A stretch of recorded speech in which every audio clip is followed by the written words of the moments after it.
Recién el miércoles de esta semana se conmemoró el Día Internacional del Cáncer Infantil. La escuchábamos, está con nosotros la doctora Marcela Zubieta, presidenta y fundadora de la Fundación Nuestros Hijos. Doctora, ¿cómo está? Buen día. Muy bien, gracias, Paula. Doctora, este día, ¿qué objetivo tiene? Porque generalmente estos días internacionales buscan concientizar sobre los riesgos, sobre síntomas. Me imagino que es el mismo objetivo que persigue el Día Internacional del Cáncer Infantil. Sí, exactamente, porque uno no se imagina en general, si no tiene algún ser cercano con la enfermedad, que existe el cáncer infantil. El cáncer infantil existe en todas partes del mundo. 300.000 niños son diagnosticados cada año en el mundo. 300.000. Pero el problema es que es tan desigual la realidad, que es por eso un día que desde todas las perspectivas, los stakeholders, los importantes en estos temas, están, digamos, llamando la atención sobre el tema. Fíjate que en los países pobres solo el 10% de los niños mejoran, en los de medianos ingresos un 30% o un 40%, y en los de alto ingreso un 80%. Entonces hay que llamar la atención. Un niño no merece tener menos expectativas porque nació en el lugar equivocado. Ese es el tema. Entonces, buscamos ese llamado de atención. Ahora, en el 10% de los países más pobres, que estos niños que no sobreviven, es necesariamente porque no se atienden a tiempo, porque no hay sistemas que puedan responder a su tipo de enfermedad. Claro, no tienen políticas públicas que se haga cargo de la enfermedad, por lo tanto no se diagnostica a veces. O sea, hay niños que mueren sin que nunca se les diagnosticó el cáncer. Nunca se supo que tuvieron cáncer. Claro. Otros porque llegan tarde, o habiendo llegado tarde tampoco tiene tratamiento. Entonces se juntan muchos factores y factores asociados de desnutrición, de mal saneamiento ambiental, etcétera, que hace que no tenga la misma posibilidad de sobrevivir que los países más ricos. ¿Y Chile en qué países está? ¿En qué grupo de países está en términos de recuperación, en términos de sobrevida del cáncer infantil? Eso es lo interesante, Paula, porque siendo Chile un país en vías de desarrollo, tiene sobrevida de país rico. Un 74% de los niños se mejoran y es por varios motivos, porque tenemos una muy buena política pública que desde hace 20 años ha ido mejorando, y porque también, digamos, tiene instituciones de la sociedad civil que se va haciendo cargo de lo que no puede hacerse cargo el Estado. ¿Es verdad que el 80% de los niños con cáncer infantil aquí en Chile se atienden en el sistema público? El 80%. ¿El 80%? Que son estupendos, o sea, el 80%. Y fíjate, claro, porque nosotros, yo también soy empleada pública. Casi el mismo porcentaje que tiene de recuperación, digamos. Claro, el sistema público de Chile tiene unidades de cáncer ejemplares, en mi opinión. No compitiendo igual un sistema privado o mejor, porque trabajan en red, porque está cubierto todo Chile a lo largo, y si no se deriva a un centro de primera calidad, y eso más la ayuda que hacemos las instituciones privadas ha logrado esos resultados. ¿Y el cáncer infantil tiene cobertura distinta, estoy pensando en el auge, por ejemplo? Sí, tiene GES. ¿Tiene GES? Claro, cuando partimos nosotros el año 91, porque cumplimos 25 años como Fundación Nuestros Hijos este año, solo el tratamiento del cáncer, el Estado le da algunas drogas quimioterápicas, pero no se hacía cargo ni del diagnóstico, etcétera. Pero con los años ha ido mejorando. El 2004 está en el GES, y eso es maravilloso, porque no solo te aporta los recursos para el diagnóstico, para el tratamiento, para el seguimiento, sino que además te pone tiempos, y eso es muy importante. Claro, te pone plazos, o sea, no puedes estar esperando eternamente. No, porque el cáncer es una enfermedad que no puede esperar, digamos. No espera. Ahora, doctora, es una pregunta bien emocional la que voy a hacer probablemente. Pero, ¿por qué le da cáncer a los niños? Porque uno ve niños con cáncer y de verdad no lo puede creer. Un sufrimiento de una enfermedad tan terrible, tan brutal, a niños de 5 años, por ejemplo. ¿Por qué le da cáncer a los niños? No solo de los 5 años, fíjate que nosotros en el Hospital Exequiel González Cortés, donde yo trabajo, hemos recibido niños derivados del Barros-Luco desde el periodo recién nacido. Entonces, no se sabe por qué da cáncer. ¿Que casi nacen con cáncer? Que nacen y a los pocos días empieza con un síndrome de alteraciones sanguíneas y que finalmente se diagnostica una leucemia, por ejemplo. No es lo más habitual, pero ocurre. Entonces, no se sabe por qué le da cáncer a un niño. O sea, hay un 5% de los niños chicos que se asocia a algún trastorno genético, y también uno sabe, y hay estudios que recién están dando algunas luces, algunos factores predisponentes, pero por eso que la diferencia con el adulto, el cáncer del adulto se puede evitar, el de los niños, la acción que tenemos que hacer para que tenga posibilidad de sobrevivir es hacer un diagnóstico temprano, porque no conocemos las causas para atacarlas. Ya, vamos a entrar en un ratito en el diagnóstico, en los síntomas que la Fundación entiendo que agregó un par a los síntomas que hay que tomar en cuenta para la prevención del cáncer infantil, pero quiero primero, ¿qué cáncer le da a los niños? Bueno, a los niños casi el 40-50% les da leucemia, que es el cáncer de la sangre, por así decirlo. Después, que uno tiene la sensación que es como uno de los peores de todos, ¿no? Depende cuál. Hay alguna, la leucemia linfoblástica aguda, que tiene un resultado de sobrevida casi el 80%. Depende del tipo de cáncer. Después vienen los tumores cerebrales. Esos sí que tienen mal pronóstico todavía. ¿Y esos son los segundos sí. Y tercero, los linfomas, que es como el cáncer del linfático, y hay algunos de esos, como el linfoma de Hodgkin, que se mejoran sobre el 95%, los buenos de los linfomas. Y después vienen todos los tumores sólidos de cualquier parte del organismo. Los que uno conoce. Claro, el rabdomiosarcoma, tumores de distintos lugares. Pero lo del tumor cerebral, que sea la segunda prevalencia, digamos, de cáncer, igual es duro, porque tiene mal pronóstico. Y ese tiene mal pronóstico. Es ahí donde se concentran probablemente la mayor cantidad de muertes por el cáncer infantil. Ya, y hablábamos de la edad. Usted decía que no es lo normal, pero hemos visto, ha visto casos de recién nacidos. Pero generalmente, ¿entre qué edad y qué edad se presenta el cáncer en un niño? Nosotros vemos desde recién nacido hasta los 15 años, y si recaen en el sistema público, se hace cargo hasta los 24 años. ¿Como niño? Como se ingresó a tratamiento la primera vez antes de los 15 años, y recae, porque tú sabes que esta enfermedad es maldita. Hay que estarla controlando. Se hace cargo el sistema público también hasta los 24 años. Y eso es fantástico. Y el tratamiento de los niños, porque uno sabe también, tiene parientes, ha tenido amigos cercanos, lo conoce, los tratamientos del cáncer son súper ultra invasivos, son súper dolorosos, la quimioterapia ni decir, la pérdida del pelo. ¿Cómo se llevan adelante esos tratamientos con los niños? Y si son exactamente los mismos tratamientos. Claro, depende de la edad. Yo diría que los lactantes, los niñitos chicos, menores de 2 años, lo único que les interesa es estar con su mamá. Y si él se siente seguro en brazos de su mamá, y eso lo hemos logrado en las unidades públicas, que tenemos espacio para que la mamá acompañe a su hijo todo el día, cosa que tampoco ocurría antes. Eso es maravilloso. Entonces el niñito chico, si está su mamá que lo consuela, que lo tiene en brazos, aparte los pinchazos, la caída del pelo, se ha ido solucionando, porque la caída del pelo en un niño chico no le importa, y para no pincharlos tanto se coloca un catéter venoso central, que es un dispositivo donde tú le pones el medicamento y evitas que lo estén pinchando hasta el cansancio como era antes. Los niños grandes, más grandecitos, ya es más problemático, especialmente, en mi opinión, los adolescentes, porque para ellos la imagen corporal es muy importante. Por supuesto. Y se les cae el pelo. Un momento de definiciones, el colegio es complejo siempre. Lo sacas de su entorno, lo aíslas. Todo cambia, no solo en el niño, sino en la familia. Es de gran impacto. Esta es una enfermedad catastrófica, que es como una bomba atómica que cae en la vida, y todo cambia, no queda nada igual.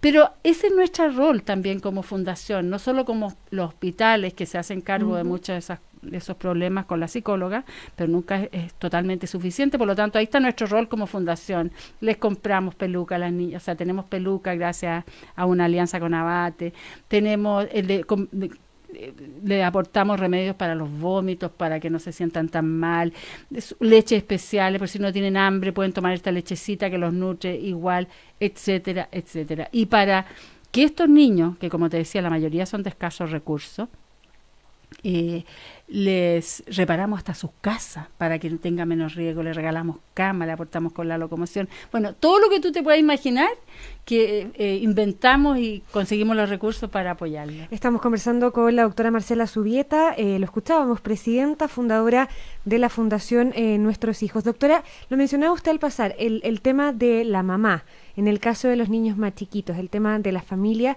había una discusión hace harto rato ya en Chile, impulsada de hecho por mamás de niños enfermos, que tiene que ver con esto de licencia para cuidar.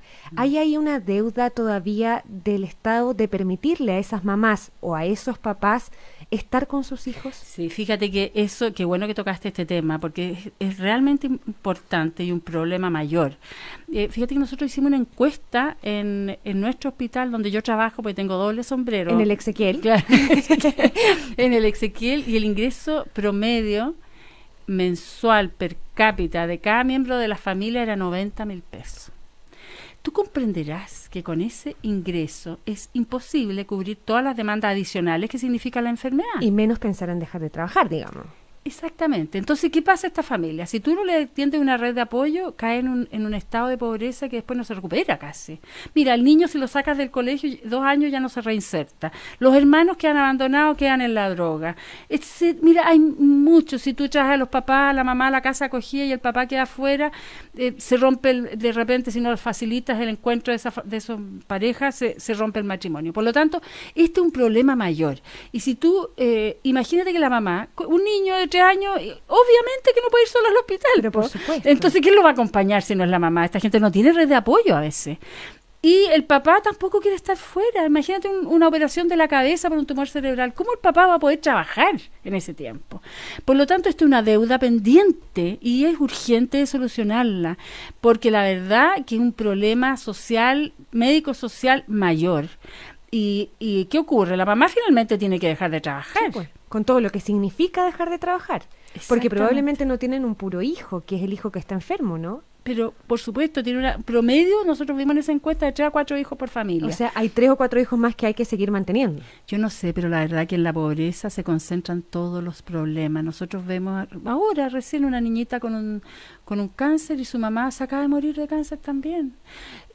Pero además la hermana tiene otros problemas. Entonces es una cosa que tú dices, no puede ser que no nos focalicemos en darle solución a problemas urgentes de solucionar. Y partiendo por eso, los papás debieran tener esta licencia para cuidar, ¿cómo se la llama? Absolutamente. Que tuvieran este permiso laboral para hacerse cargo, al menos de la peor parte del tratamiento. Bueno, hay un proyecto, pero yo en mi opinión, hay un proyecto a propósito de esta misma instancia. Claro, pero además es de 3 meses. ¿Y cómo? Es imposible. Tendría que ser mínimo 6 meses. Mínimo. Porque además el tratamiento intensivo que tiene que vivir en el hospital prácticamente dura 6 meses en promedio de la leucemia, que es la más frecuente. Entonces, sin contar las complicaciones que tienen, que son feroces a veces. Además, sumémosle la complicación que tienen los papás que viven en regiones y en comunas donde de pronto no hay Fundación Nuestros Hijos y no hay hospitales cerca y tienen que viajar necesariamente a Santiago y ahí. Claro, en ese sentido nosotros tenemos 3 casitas de acogida y los recibimos en pieza individual. ¿Acá? 5 estrellas en Chile. ¿Ya?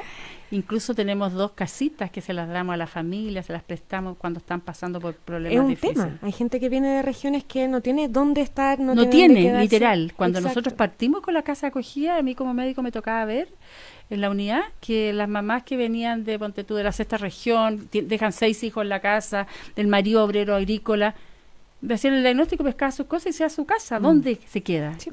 ¿Qué posibilidad tiene para hacer esto? Absolutamente, hay todo un tema en torno a eso, que son cosas que hay que necesariamente atender y necesariamente solucionar. Doctora Zubieta, entremos directamente a lo importante que es la detección temprana de los síntomas en los niños para tratar el cáncer y para eventualmente ser parte de este 75% que se recupera. Hay 9 señales, entiendo, que los papás tienen que tener muy, muy en cuenta. ¿Partamos con las 9? Ya, partamos. Bueno, para contextualizar, quiero decir que el cáncer de adulto se puede prevenir en un 40%, se dice. Segundo, un cáncer que avanza lento. Entonces, siempre yo he escuchado decir a mis colegas oncólogos de adultos que las personas adultas en general no mueren de su cáncer, mueren con su cáncer. Ojalá que sea así. Pero en el niño es distinto. En el niño el cáncer avanza rápido. Y eso tiene sus desventajas si tú no tienes solucionado el problema de hacer el diagnóstico precoz y hacer un tratamiento precoz también. Pero lo bueno que tiene es que como avanza rápido, si tú das un tratamiento rápido, es un tratamiento que es en general agresivo, tiene más posibilidades responde mejor al tratamiento. Bueno, y yendo a las A las señales. A las señales. La primera, empecemos con los tumores de la sangre, son las leucemias. Entonces, cuando uno pensara en una leucemia, entre otras cosas, cuando un niño se pone decaído, pálido, especialmente si empiezan a aparecer lo que llamamos... Los moretones. Moretones en el cuerpo. Así que a veces grande o chico se llenan como nada. Y se pone cada vez más pálido, a veces le viene dolor óseo. Entonces uno ahí, yo diría, claro, un niñito que puede estar pálido, puede estar decaído por un resfrío, por una gripe, pero si esto se mantiene y además se llena de estas pequeñas hemorragias con dolor de hueso, hay que correr al hospital. Segundo, pensemos en los tumores cerebrales, que es la segunda causa, y ahí primero un dolor de cabeza, pero no cualquier dolor de cabeza, un dolor de cabeza intenso, que se mantiene y se intensifica en los días, que muchas veces despierta al niño en la noche, a veces en la mañana se acompaña de vómitos, por lo tanto, hay que inmediatamente ahí, en este niño que se mantiene en esa condición, ir al doctor, porque hay que descartar un tumor cerebral. Claro, porque además los niños no suelen tener frecuentemente dolores de cabeza como los adultos, digamos. Claro, tienen tienen menos, pero los chicos en general no, tienen menos, entonces un niño no miente en eso, sobre todo cuando es un dolor profundo que lo deja quieto, que no lo deja moverse. Oiga, la pérdida de peso es también un factor que hay que atender. Absolutamente, pérdida de peso importante. Aunque coma, digamos, aunque él se siga alimentando. Claro, y que no tiene ni una explicación. Claro. Eso también es una señal importante. Ya llevamos 3. Después hablemos de los tumores, de los aumentos de volumen, que puede estar en el cuello o en el abdomen o en las piernas. Un aumento de volumen, que si en el cuello generalmente es duro, no se desplaza, y uno tiene que empezar a preocuparse si esto mide más de 2 centímetros. Y en la guatita, cuando la mamá lo ve al niño que está con una masa, que lo toca o está mucho más guatoncito que lo habitual, especialmente si se asocia a otros síntomas, decaimiento, falta de apetito, etcétera. Y en las extremidades es importante porque no son tumores que duelan en general, salvo cuando está muy avanzado. Son tumores más fríos, duros y que siguen creciendo y duelen. Más molestan que duelen. Claro. O sea, generan esa extrañeza. Se notan. Ya llevamos 6 señales. ¿Ya? Después tenemos otras en los niñitos chicos que pueden sufrir tumores de la retina. ¿Y qué pasa? Que la pupila, que normalmente oscura, se pone blanca. Eso es importante consultar. Ahora, eso sí que es extraño, digamos, que de pronto aparezcan con la pupila blanca, hay que atenderlo de inmediato. Sí, hay un signo, es mucho más fácil de captar, quiero decir. Claro, hay un signo que dice que cuando uno toma una foto se nota más en los niños. Bueno, y los otros 2 que quedan es, primero, también orientado a tumor cerebral. Un niño que camina normal y que de repente se le va el cuerpo, se desequilibra, se desestabiliza la marcha, hay que llevarlo al doctor. Y el otro, bueno, cuando un niño está muy decaído, que tiene cambio en el comportamiento, se aparta, y eso se mantiene en el tiempo, también hay que consultar. Pero importante, Paula, no alarmar a la gente, porque muchas enfermedades pueden producir estos síntomas en menor grado. Ese es un tema súper importante. Sí, en menor grado, pero si estos síntomas permanecen en el tiempo, tienen intensidad. ¿En cuánto tiempo? Cuando uno dice permanecen en el tiempo, ¿cuánto? Depende de la agresividad. Yo, por ejemplo, si tengo un niño pálido, decaído, que se llena de manchitas, ¿de moretones? Yo me lo llevaría rápidamente, pero estos aumentos de volumen lo miraría, y si ya se nota de frentón, lo llevo. El adelgazamiento, lo mismo. Yo creo que todos son síntomas importantes, no hay que alarmarse. La mamá siempre se da cuenta, en mi opinión, sobre todo cuando tiene educación. Raro. Claro, y más vale de repente una consulta de más que de menos, pero para no correr riesgo. Doctora Zubieta, una última cosa que me la preguntan harto en las redes sociales. Hace un tiempo hablamos con un oncólogo adulto, ¿no? A propósito del Día Internacional del Cáncer. Y él decía lo difícil que también es para los médicos trabajar con esta enfermedad, porque es una enfermedad con una mortalidad alta, una enfermedad brutal, ya lo decíamos. ¿Cómo es trabajar con niños en oncología?